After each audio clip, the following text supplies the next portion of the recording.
नमस्कार, आप देख रहे हैं 99 न्यूज। मैं हूं मंजुषा भारद्वाज और सबसे पहले नजर डालते हैं आज के हेडलाइंस पर। आरजेडी में घुटन महसूस हो रही थी। जदयू में शामिल हुए श्याम रजक का बड़ा बयान, जेडीयू में सबको मिलता है सम्मान।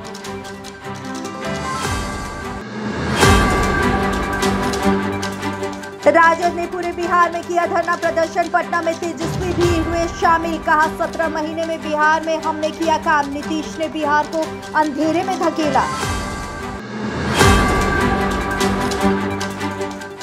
विधानसभा चुनाव से पहले जेडीयू को बड़ा झटका, जेडीयू के राष्ट्रीय प्रवक्ता पद से केसी त्यागी ने दिया इस्तीफा।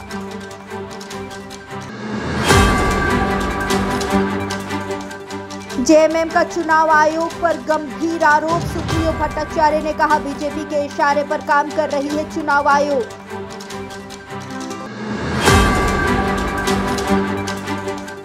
और जामताड़ा पुलिस ने अवैध शराब फैक्ट्री का किया उद्भेदन, 24 लाख के अवैध शराब जब्त, शराब माफियाओं में मचा हड़कंप। और चलिए अब देखते हैं देश दुनिया समेत झारखंड बिहार की खबरें विस्तार में। राजद ने रविवार को पूर्व निर्धारित कार्यक्रम के तहत राज्यव्यापी धरना प्रदर्शन दिया। राष्ट्रीय स्तर पर जातिगत जनगणना कराने और बिहार में आरक्षण की सीमा को 65 बढ़ाए जाने के निर्णय को 9वीं अनुसूची में शामिल करने की मांग को लेकर राजद नेताओं व कार्यकर्ताओं ने धरना दिया है। पटना में राजद कार्यालय के सामने नेता प्रतिपक्ष तेजस्वी यादव भी धरने पर बैठे। देखते हैं यह खास रिपोर्ट। देश भर में जातीय जनगणना कराने और बिहार में आरक्षण में किए गए बढ़ोतरी को संविधान की 9वीं अनुसूची में शामिल करने की मांग को लेकर राजद ने पूरे जिले में राज्यव्यापी धरना प्रदर्शन किया। पटना के प्रदेश राजद कार्यालय में भी धरना प्रदर्शन का आयोजन किया गया। इसमें नेता प्रतिपक्ष तेजस्वी यादव, प्रदेश अध्यक्ष जगदानंद सिंह, राष्ट्रीय प्रधान महासचिव अब्दुल्ला बारी सिद्दीकी, सांसद संजय यादव सहित पार्टी के दिग्गज नेताओं ने हिस्सा लिया। इस मौके पर तेजस्वी यादव ने कहा कि हमने 17 महीने के कार्यकाल के दौरान बिहार के विकास के लिए काम किया, 5 लाख नौजवानों को नौकरी दी, नई शिक्षा नीति और खेल नीति बनाई, लेकिन बीजेपी के लोगों ने बिहार को अंधेरे में धकेलने का काम किया है। और अब जब हम बिहार के हक और अधिकार की बात कर रहे हैं तो उन्हें नौटंकी लग रही है। क्या जनता दल यूनाइटेड के लोग इस सवाल का जवाब दे सकते? अगर हाँ तो तुमको भारत सरकार में भी हो, बिहार सरकार में भी हो, तुमको नाम भी क्या करना, तुमको तो करना है।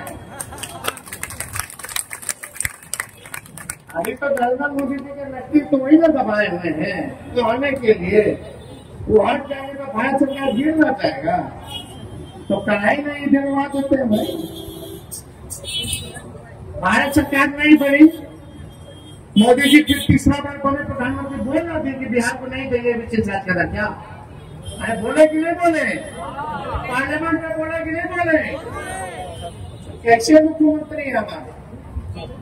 3 बार से प्रधानमंत्री नरेंद्र मोदी बने और 3 बार बिहार और गरीब सब लोगों की भूमिका है। पूरे बिहार की भूमिका है तो प्रधानमंत्री बनाने में।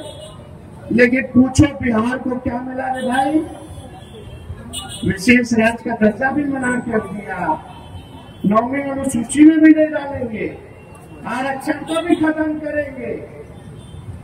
अब तक जगह पर वक्त बोर्ड का कानून ला देंगे, तरह तरह का जुर्म ढाया जा रहा, लेकिन मुख्यमंत्री इसमें भी चुप रहेंगे। खाली चुप रहने के लिए मुख्यमंत्री बनाया गया कि काम करने के लिए बनाया? मुख्यमंत्री राज्य का नेता होता है और राज्य के नेता से पूछो कि इस पे आपकी प्रतिक्रिया क्या है, राय क्या है। अगर नहीं दे सकता तो किस बात का देता है, ये जवाब देना चाहिए। क्या राय है अगर नीतीश कुमार जी ने हिम्मत, क्या प्रेस कॉन्फ्रेंस बुला करके या जनता से संवाद करके वो मोदी जी को कहेंगे कि अनुसूची 9 में डालो बिहार के रक्षक? हम भी देखते हैं कौन कितने पानी में है।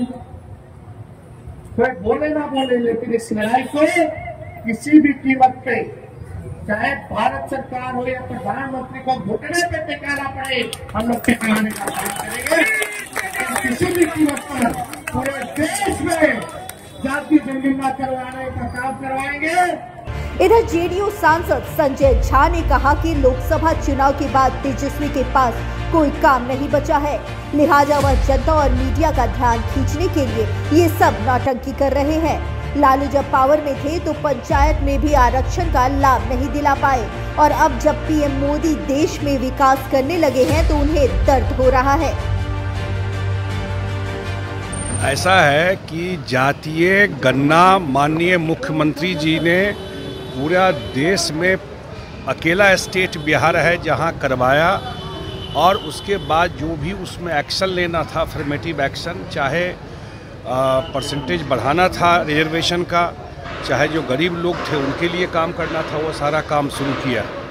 कोर्ट का कुछ आदेश आया है, उसका भी रास्ता निकाला जा रहा है। हम लोग सुप्रीम कोर्ट भी गए हैं और सरकार में भी बात कर रहे हैं। ये तो ऐसे लोग हैं जब उनके हाथ में पावर था, ताकत थी, सरकार थी, तब तो पंचायत तक में रिजर्वेशन नहीं दिए थे, इसलिए इसमें कोई दम नहीं समझा। इधर विधानसभा चुनाव से पहले जेडीयू को बड़ा झटका लगा है। जेडीयू के राष्ट्रीय प्रवक्ता पद से केसी त्यागी ने इस्तीफा दे दिया है। हालांकि इस्तीफे के बाद राजनीतिक गलियारों में सियासी बयानबाजी तेज हो गई है। देखते हैं इस रिपोर्ट में। केसी त्यागी ने जेडीयू के राष्ट्रीय प्रवक्ता पद से इस्तीफा दे दिया है। पार्टी ने उनकी जगह राजीव रंजन को राष्ट्रीय प्रवक्ता की जिम्मेदारी सौंपी है। समाजवादी आंदोलन से जुड़े रहे केसी त्यागी जेडीयू और नीतीश कुमार के लिए अहम माने जाते हैं। इसका अंदाजा इसी बात से लगाया जा सकता है कि शरद यादव से लेकर ललन सिंह तक जेडीयू का अध्यक्ष कोई भी रहा हो, केसी त्यागी को हमेशा से कोर टीम में शामिल किया जाता रहा। केसी त्यागी जेडीयू के दिग्गज और कदावत नेता माने जाते हैं। सीएम नीतीश के काफी करीबी हैं। वहीं बिहार विधानसभा चुनाव से पहले केसी त्यागी का राष्ट्रीय प्रवक्ता पद से इस्तीफा पार्टी के लिए झटका माना जा रहा है। एक तरफ सीएम नीतीश इन दिनों पार्टी को लेकर काफी सक्रिय दिख रहे हैं। पार्टी पदाधिकारियों में लगातार बदलाव कर संगठन को मजबूत करने में लगे हैं, तो दूसरी तरफ केसी त्यागी का इस्तीफा पार्टी के लिए नुकसानदायक हो सकता है। केसी त्यागी जी ने अपने व्यस्तता के कारण प्रवक्ता पद से इस्तीफा दिया है। उन्होंने माननीय मुख्यमंत्री और राष्ट्रीय अध्यक्ष जी को पत्र लिखा है और बात भी किया है कि उनका पास समय की कमी है, इसलिए उन्हें इस पद। राजनीतिक जानकारों का मानना है कि केसी त्यागी ने कई मुद्दों पर पार्टी लाइन से हटकर बयानबाजी की थी। फिर चाहे केंद्र सरकार की विदेश नीति हो, यूपीएससी में लेटरल एंट्री, SC/ST आरक्षण पर सुप्रीम कोर्ट का फैसला हो, उन्होंने अपनी निजी विचारों को पार्टी के विचारों की तरह पेश किया, जिससे पार्टी की छवि को नुकसान पहुंचा। सुपौल में जाति जनगणना और आरक्षण की मांग को लेकर राजद ने धरना दिया और पूरे देश में जाति जनगणना कराने की मांग की। इधर किशनगंज के टाउन हॉल के पास राजद ने 1 दिवसीय धरना दिया। रोहतास के सासाराम समाहरणालय में भी कार्यकर्ताओं ने धरना दिया। इस मौके पर कार्यकर्ताओं ने संविधान की 9वीं अनुसूची में इसको डालने की बात कही।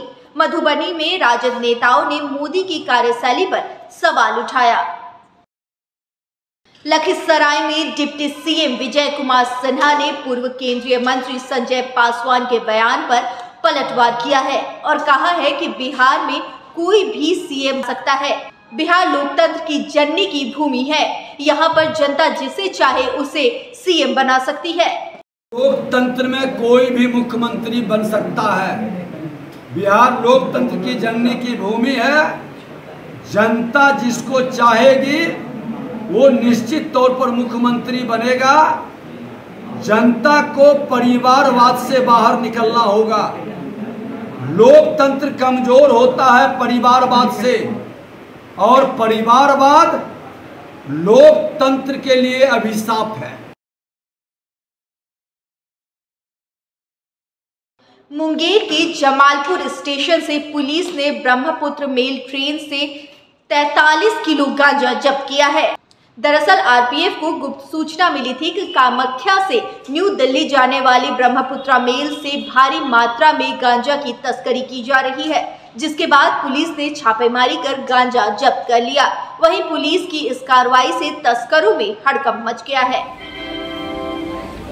ये जैसा आपको बताया कि एक इंफॉर्मेशन भी रिसीव हुआ था कि ब्रह्मपुत्र में जो जा रही है उसके एसी कोच में गांजा कंट्राबैंड गुड्स ले जाने की सूचना है।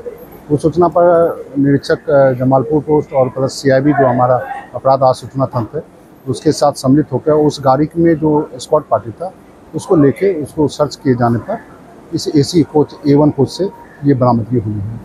पश्चिम सिंहभूम के चक्रधरपुर में झारखंड पिछड़ी मोर्चा द्वारा महासम्मेलन का आयोजन किया गया। कार्यक्रम में विभिन्न क्षेत्रों से हजारों की संख्या में लोग शामिल हुए। मौके पर महासम्मेलन को संबोधित करते हुए झारखंड पिछड़ी मोर्चा के केंद्रीय अध्यक्ष ने कहा कि अब झारखंड पिछड़ी मोर्चा भी चक्रधरपुर विधानसभा क्षेत्र में अपना प्रत्याशी देगा। बेगूसराय पुलिस ने बड़ी कार्रवाई करते हुए 3 अपराधियों को गिरफ्तार किया है। इस दौरान पुलिस ने 2 देसी कट्टा, 1 पिस्टल, 6 जिंदा कारतूस सहित अन्य सामान बरामद किया है। बताया जा रहा है कि सभी अपराधी किसी बड़ी घटना को अंजाम देने के फिराक में थे, जिसके बाद पुलिस मौके पर पहुंच गई और 3 अपराधियों को गिरफ्तार कर लिया। फिलहाल पुलिस द्वारा अपराधियों से पूछताछ जारी है। कांग्रेस के राष्ट्रीय सचिव बनने के बाद तौकीर आलम कटिहार पहुंचे। कटिहार स्टेशन पहुंचने पर उनका फूल मालाओं के साथ स्वागत करते हुए शहर में बाइक रैली भी निकाली गई। इस दौरान उन्होंने कहा कि पार्टी में एक साधारण कार्यकर्ता पर पार्टी ने जो जिम्मेदारी दी है, अपने नेताओं के विश्वास को पूरी मेहनत और ईमानदारी से निभाऊंगा। उन्होंने कांग्रेस के राष्ट्रीय अध्यक्ष मल्लिकार्जुन खड़गे और कांग्रेस के राष्ट्रीय महासचिव केसी वेणुगोपाल का भी आभार व्यक्त किया। मोतिहारी के सांसद सह पूर्व केंद्रीय कृषि मंत्री राधा मोहन सिंह का आज 75वां जन्मदिन मनाया गया। इस अवसर पर मोतिहारी के बापू सभागार में सम्मान समारोह कार्यक्रम का आयोजन किया गया, जिसमें बिहार के उप मुख्यमंत्री सम्राट चौधरी भी शामिल हुए। इस अवसर पर उनके ऊपर बने एक लघु फिल्म का प्रसारण किया गया, साथ ही एक पुस्तक का विमोचन भी किया गया है। लोहरदगा में आगामी विधानसभा चुनाव को लेकर सियासी हलचल तेज हो गई है। लोहरदगा विधानसभा सीट से इस बार 11 आवेदन जमा किए गए हैं। आवेदन जमा करने में प्रमुख राज्य के 3 मंत्री और लोहरदगा से सिटिंग विधायक डॉक्टर रामेश्वर उरांव, कांग्रेस जिला अध्यक्ष सुखेर भगत सहित कई दिग्गज शामिल हैं। मुझे पूरी उम्मीद है, पूरा विश्वास है कि रिकॉर्ड टूटेगा। पिछले इलेक्शन में जो 16+2 आए थे उससे संख्या ज़्यादा बढ़ेगी। मैं कह रहा हूँ, मेरा अनुमान है कम से कम 25 विधायक कांग्रेस पार्टी से जीत के आएंगे। अभी बहुत सारे लोग अभी बैठे हैं राजेंद्र भवन में, जो कांग्रेस का जिला का मुख्यालय है। अभी चर्चाएं चली हैं, तो लोगों ने कहा कि जब पंचायत का चुनाव हो, वार्ड का चुनाव हो, या उसमें एक स्थानीयता अहम मुद्दा रहा है, और जाहिर सी बात है हमारी सरकार भी ये स्थानीयता की बात कर रही है। हेमंत सोरेन जी के नेतृत्व में जो सरकार चल रही है, तो लोगों ने कहा कि यहाँ पर लोहरदगा में भी जो स्थानीयता की बात इन्होंने की कि स्थानीय विधायक हो, तो मैं तो केशव महतो कमलों से अध्यक्ष जी से, डॉक्टर रामेश्वर राव जो CLP लीडर हैं, इंचार्ज से, मैं उनसे मांग करूँगा कि यहाँ का जो विधायक हो, विधायक का जो भी प्रतिनिधि विधायक जो भी आला कमान जिसको निर्णय करे, तो जो स्थानीय है उसको प्राथमिकता दें। और मैं डॉक्टर रामेश्वर राव जी से और अध्यक्ष जी से मैं मांग करूँगा कि यहाँ के लोगों की भावनाएं यही है कि स्थानीय विधायक हो। जमशेदपुर के बालीगुमा में स्वागत समारोह का आयोजन किया गया। यहाँ पर JMM के कार्यकर्ताओं ने मंत्री रामदास सोरेन का जोरदार तरीके से स्वागत किया। इस मौके पर उन्होंने कहा कि समय बहुत कम बचा है, लेकिन जिम्मेदारी बहुत है और इस जिम्मेदारी को किसी भी कीमत में पूरा करना है। रामदास सोरेन जिंदाबाद, जिंदाबाद, जिंदाबाद। हेमंत सोरेन जिंदाबाद, जिंदाबाद, जिंदाबाद। गुरु शिबू सोरेन जिंदाबाद, जिंदाबाद, जिंदाबाद। लालू को छोड़कर फिर से श्याम रजक ने नीतीश की पार्टी ज्वाइन कर ली है। इस मौके पर श्याम रजक ने कहा कि राजद में केवल और केवल परिवार के लोगों की सुनी जाती है। पार्टी में परिवार के लोगों की ही चलती है, जबकि नीतीश कुमार जनता से जुड़े नेता है। इस पार्टी में आम से लेकर खास तक को सम्मान मिलता है। चूंकि हमको काम करना है और नीतीश कुमार ऐसे नेतृत्व करता है, किसान में विश्वास करते हैं। समाज के जो सबसे पीछे दिन रहे, जो देश की आज़ादी के 75 साल के बाद भी जो कुड़ा रहे हैं, उनके लिए काम कर रहे हैं। तो मेरा फर्ज बनता है कि उनके साथ जुड़ करके उनकी आकांक्षाओं को अपेक्षाओं में परिवर्तित करूं। पीड़ा की बात कर रहे थे, 4 साल घुटन, क्या घुटन महसूस? मैंने अपने पत्र में लिख दिया था कि शतरंज का मैं जानता नहीं हूँ, शतरंज को मैं शौकीन नहीं हूँ और मैं धोखा खा गया, क्योंकि वहाँ मोहरे चलते हैं, वहाँ कार्यकर्ताओं के साथ रिश्तेदारी संबंध नहीं चलता है। वो संबंध सिर्फ उनका जो परिवार है वही सबसे बड़ा राष्ट्रीय जनता दल है। राज्य भर में उत्पाद विभाग में सिपाही बहाली को लेकर दौड़ चल रही है। हर दिन लाखों की संख्या में अभ्यर्थी दौड़ में भाग ले रहे हैं, लेकिन गिरिडीह में एक ऐसी दर्दनाक घटना घटी जिसने सभी को झकझोर के रख दिया है।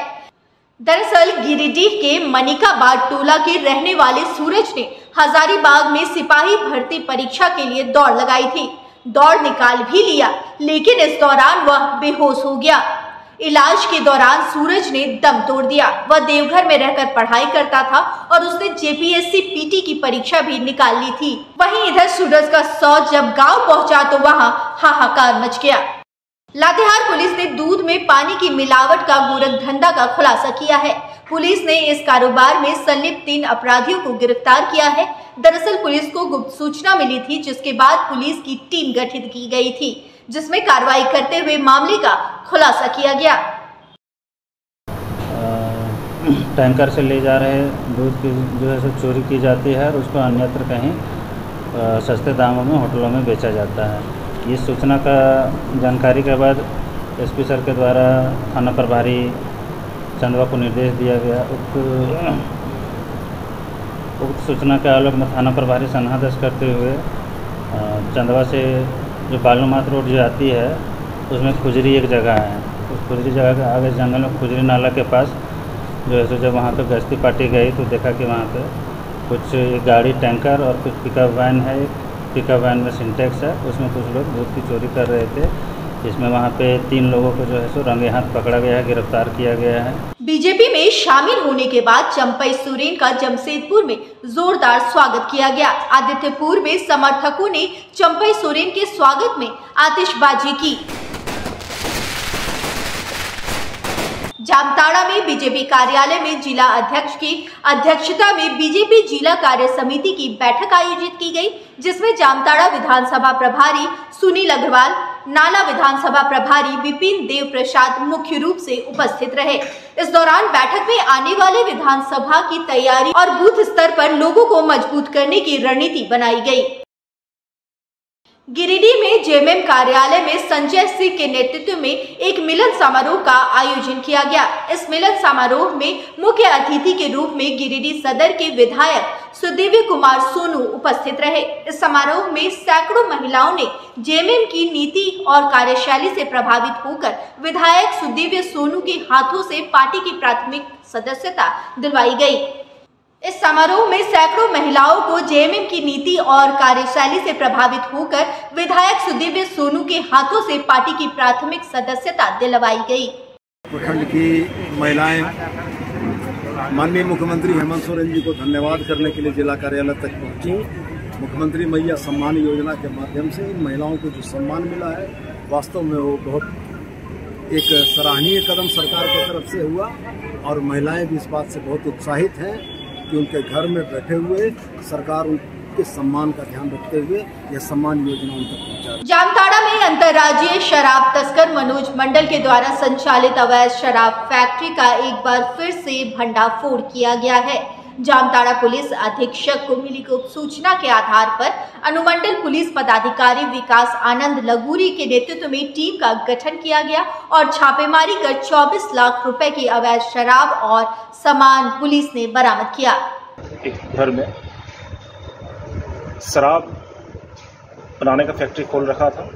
मौके पर पुलिस ने सत्यापन करते हुए लगभग 2,500 लीटर जो विदेशी शराब है उसको जब्त किया और लगभग 900 लीटर स्पिरिट है उसको जब्त किया, जिसका बाजार मूल्य क्रमशः लगभग 18 लाख और 4.5 लाख रुपए बताया गया है।